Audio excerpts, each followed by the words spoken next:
we gather together on this first Sunday in Lent, it seems counterintuitive to talk about being full to the brim with grace and abundance when we hear words of Jesus' wilderness wanderings with temptation. Lent is typically seen as a time to reflect upon sin, our role in it, and where our relationships are missing the mark of acceptance and inclusion. If this theme for Lent has taught me anything, and this time in our life and the congregation has taught me anything, is that things are not always what they seem. So why can't Lent be about sin and abundance? Why can't Lent bring together narratives that are typical polar opposites? Or at least things that aren't typically discussed together. Being full to the brim and sin, grace and relationships. How do we bring that all together? When we turn to our scriptures, especially in this season of Lent, we see evidence of a God that offers us grace, grace that knows no limits, grace that is freely given. We each have personal stories, and you have shared them with me, of how grace and love have filled our lives with blessing and joy. And yet it is so easy for us to hear the narratives of unworthiness and how beliefs rooted in harmful theology can drive us to despair. When we get into that gerbil wheel of unworthiness, it is hard to see the role of grace and how it can be received, thus making injustice, abuse, shame, and scarcity a driving force, when really there is an alternate way.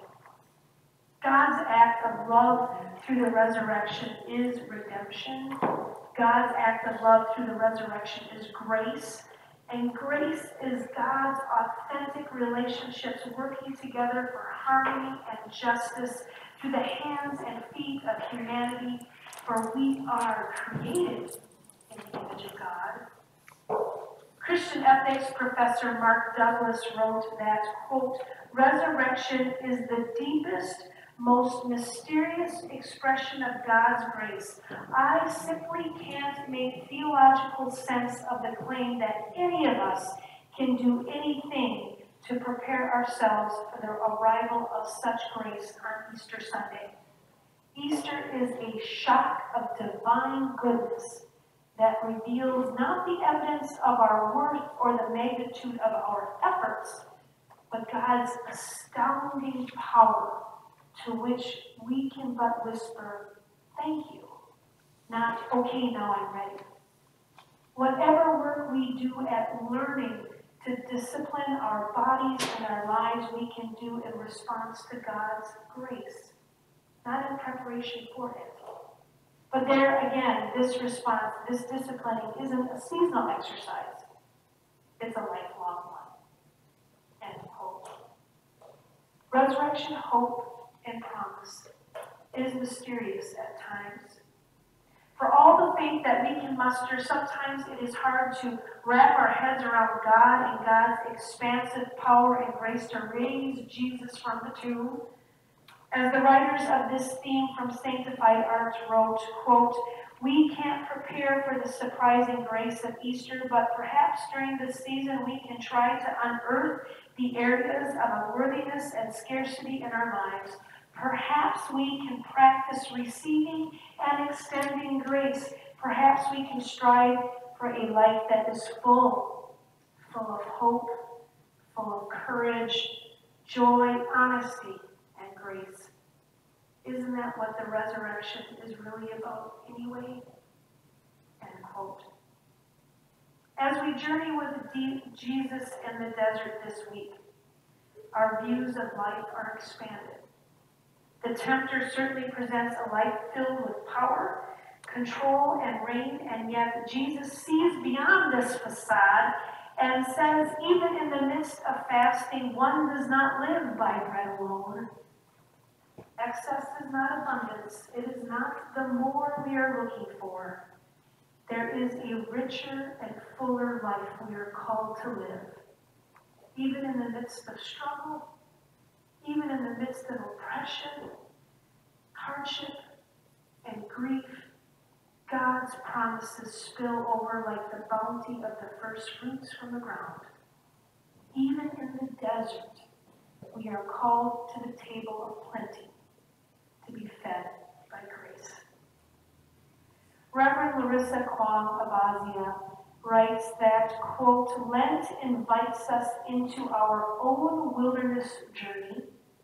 It's a patient walk of exploration which we inevitably escape on Easter morning. But if I were really honest with myself and with all of you, she writes, I would say that we are never leaving this desolation. These doubts are rooted in the limitations of who we are as human beings, falling short of transformation over and over again. But what if it isn't about getting out of despair?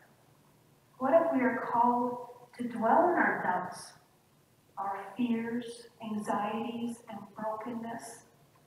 What if we are meant to stand in solidarity with those trapped in their own wilderness experiences? I wonder if we can imagine making a home right here, a place existing in the tension between desolation and burgeoning possibility. In the desert, we cast aside the temptations of this world and actively engage in the promise that abundant love will always have the final say. The desert may very well be right where we belong. So I hang with you in the wilderness, with all my vulnerabilities, my hopes and dreams, my fears and doubts. And I do so knowing, one, I'm not alone. Two, the mystery of God's grace is redemptive. And three, I'm enough because God sees that I'm enough. And in the words of Reverend Sarah Speed, I will bring my whole messy human self because I just know deep in my bones that you are already running to meet me. There are no cuts on this team. You said you take it all, so here I come, me and all my humanity.